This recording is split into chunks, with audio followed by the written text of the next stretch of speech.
The following is intended for mature audiences. Viewer discretion is advised.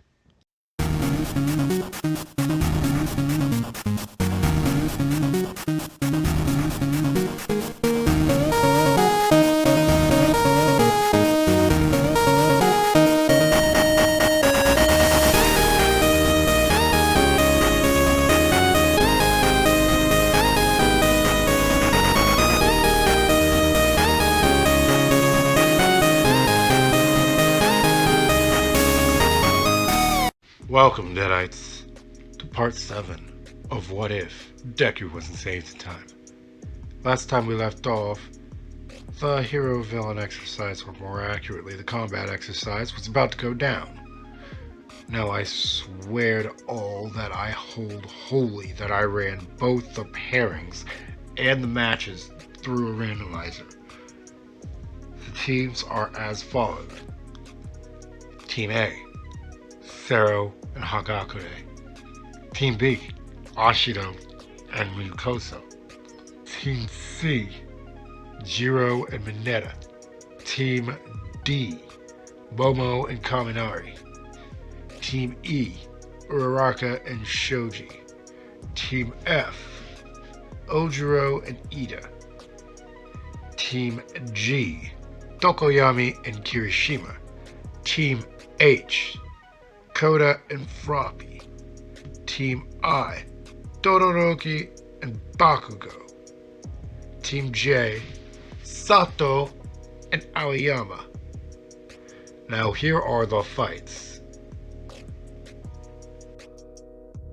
The first team is going to be the heroes and the second team is going to be the villains. A versus I. B versus F. G versus H, D versus J, and C versus E. As for that first matchup going, Team I takes the W.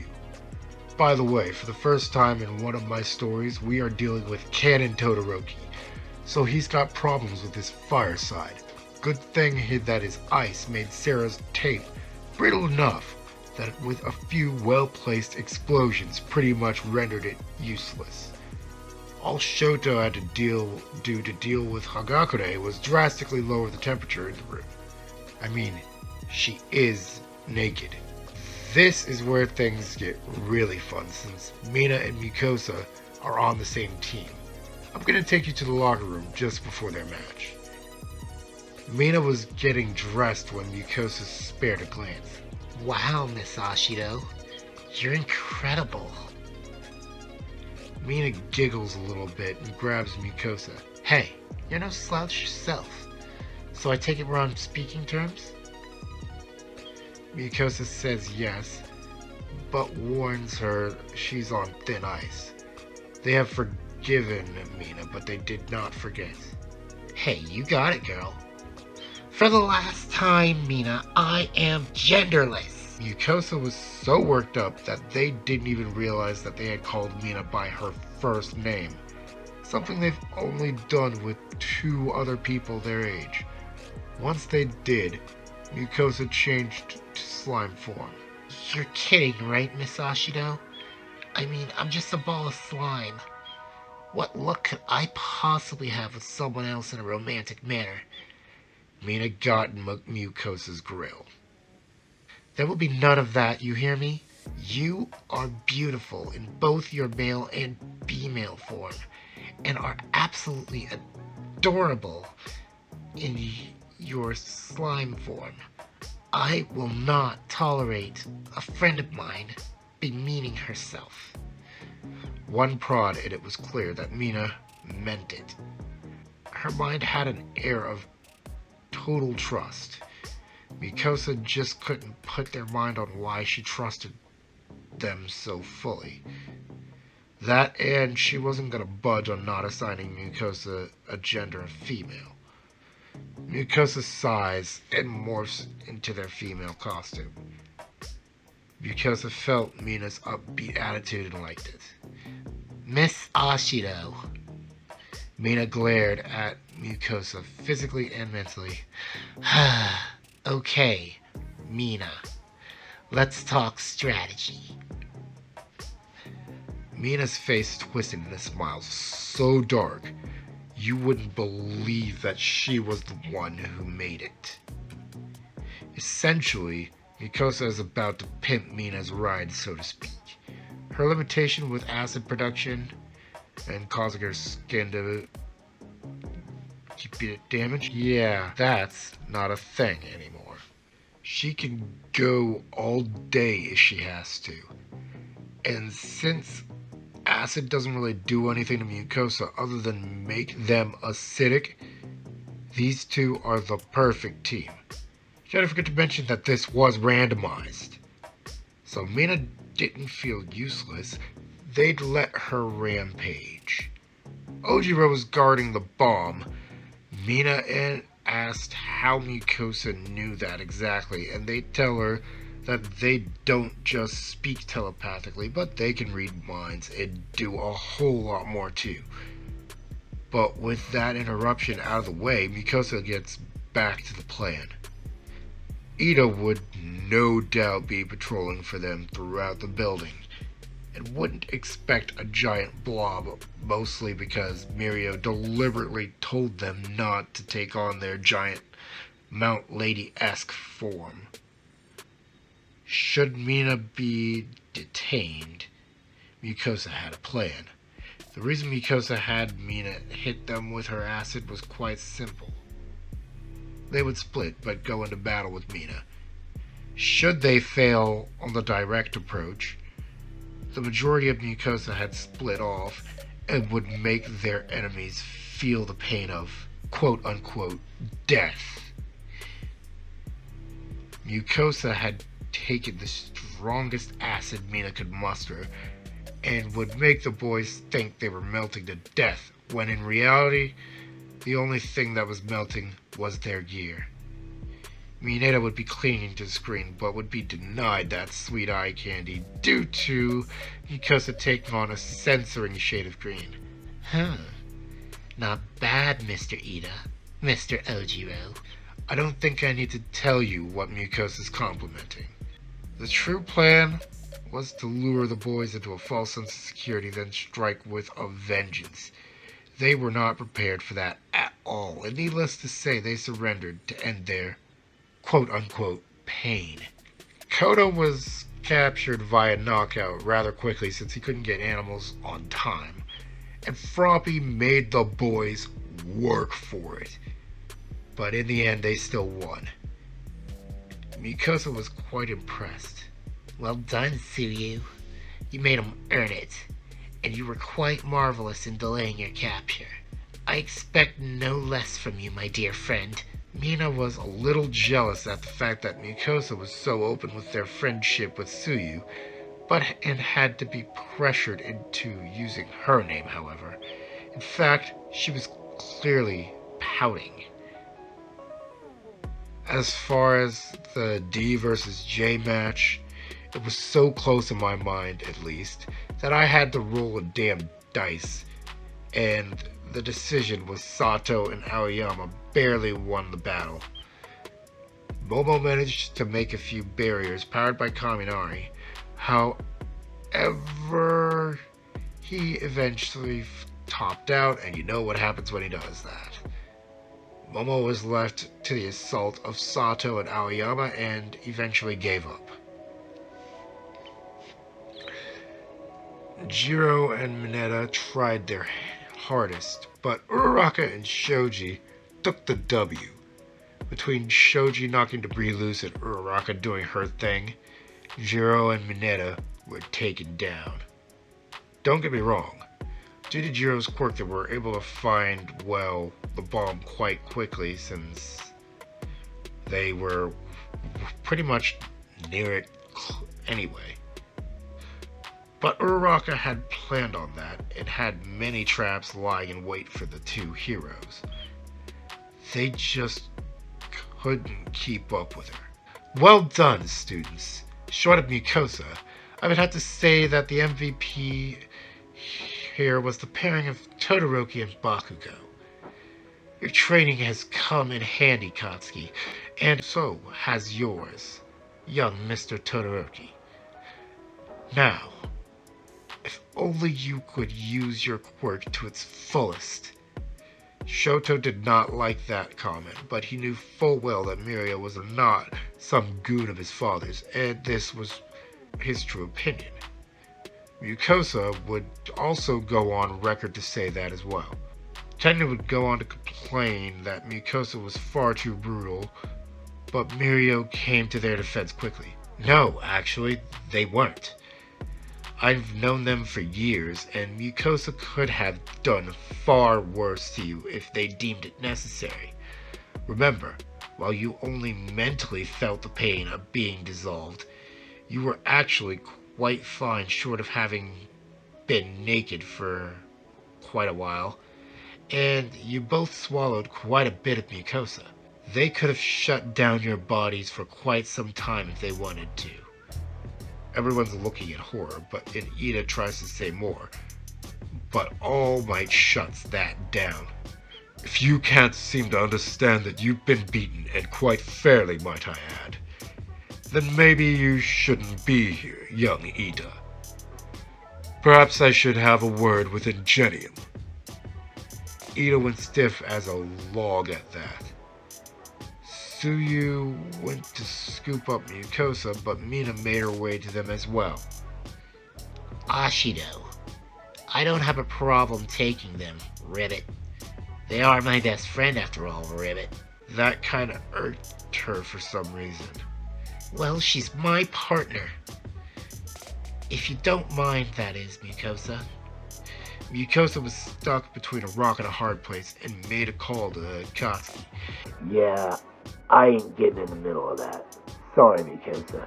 A lot of help he was. In the end, Mucosa made a decision. I've got a pretty big bath at my place. It's rather grand. I know it's rather uncouth for a lady to go so long without a shower or a bath after such strenuous activities, but I don't want my friends to argue over me. Tsuyu immediately says yes to the offer. After meeting Mucosa, her parents gave her the okay to stay over at their place and vice versa every now and again, without asking. Mina made a quick call and was given the okay as well, but they'd take a quick shower. You know I can clean you both, right? I haven't really eaten in a while, and everything you'd wash off would just be nutrients for me anyway. I mean, I got a little snack from the boys, but I'm still kinda hungry. They both thought of Mucosa's plight. They usually get the hookup from the lunch lady, but they'd been busy preparing today that all the scraps had most likely been dealt with. Let me be clear, Mucosa is not in the danger zone of going microscopic. That takes a massive lack of biomass through either starvation or other means. The girls aren't in the locker room anyway, so they just strip and let Mucosa do their thing. Mucosa cleaned them to the last pore. Even Tsuyu's natural occurring mucus was far cleaner than usual. Mucosa really liked that, and it was clear in their shade. Tsuyu grinned at Mina and got dressed while Mucosa was on their head. They would remain there until the group got to the Saki residence. Mina was kind of starstruck, and Tsuyu couldn't really blame her. She had a similar reaction when she first saw the estate. Today was another instance of a hot day, so... Wanna hit the pool? The girls mentioned they don't have swimsuits. Mina was going to suggest forgoing the swimsuits entirely and just going in nude, but then Katsuki showed up with his mom and Ochaka's, so there went that idea. Don't worry, Mina. I do believe we have something in both of your sizes. Shall we get dressed? Mucosa said we, but all they really had to do was envision a swimsuit and they'd have one. Once the girls were dressed, Mucosa noticed their beauty. Holy crap, my friends are hot. That extended to Ochako and Katsuki as well. Don't go swiping right on your friends, dear. I think you're a little late on that one. Everyone was introduced to Salty. Ochako was really the only one that got startled. So, Kachad, you've been hanging out with Miss Uraraka a lot quite lately. When did you two become so close? Like you and Asui, we started talking after the practical. She's a good girl. Yeah, I bet she is. Mucosa barely tries to hide their jealousy.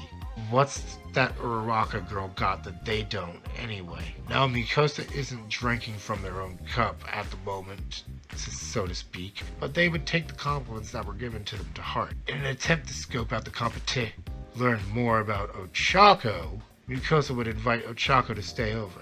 Would you like to stay over for the night, Miss Uraraka? We're having a girls' night in of sorts. There was no venom in those words whatsoever.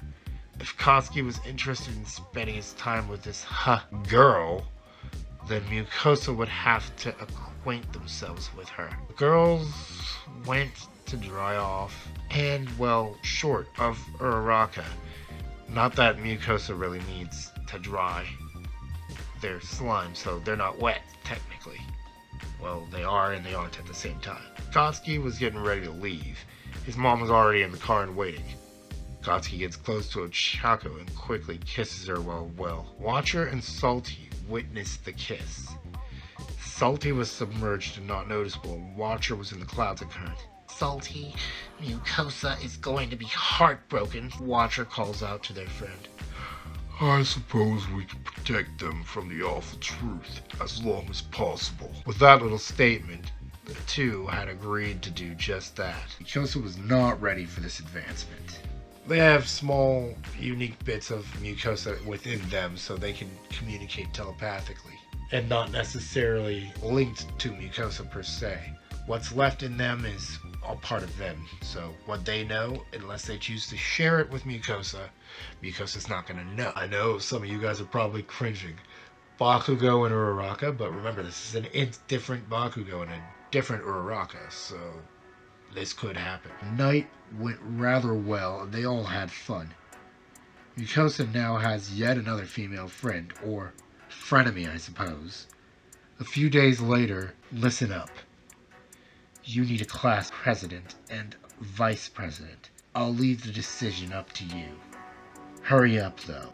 The class pretty much unanimously picked Mucosa as president, and as for the VP, Momo and Ida were tied and just chose to share the position. The media still manages to get into the school, and the students panic. Mucosa broadcasts themselves to the entire student body. Attention all. This is Mucosa of Class 1A speaking. Please remain calm. Part of being a hero is remaining cool under pressure. Now, if you can keep calm, I will deal with these vultures. I've got skills with handling media. Mucosa works their magic and corrals all the media to one area with magic. Greetings. I am Mucosa Sasaki, child of Night Eye, and I shall answer a few of your questions, and then you are to leave. Am I clear? Mucosa was giving off an aura of intimidation to the media only. They all understood that they were to leave quickly as soon as they were dismissed. Among the questions asked was the candid question, is it true that All Might's teaching here? Indeed, he is a member of the faculty. All Might is the vice principal and is currently not here at the moment. Are there any further questions? Mucosa handled the impromptu press conference quite well, to the point where, sadly, Ida doesn't get to show his leadership skills, and Mucosa remains the class president. The League of Villains still manages to get the intel, and the attack on the USJ still happens. Mostly because Mucosa was too distracted to notice someone with bad intentions. However, that is a tale for another day. Nezu was quite impressed at how Mucosa handled this mess, and Mirio was proud of them as well. School continued as usual after that, but 1A had newfound respect for Mucosa. They proved that they possessed a calm demeanor and handled the pressure quite well. Mucosa would spend the rest of the day being in their friend's company. Dealing with the press can be quite exhausting. Rest easy, Deadites, and remember, the night is ours.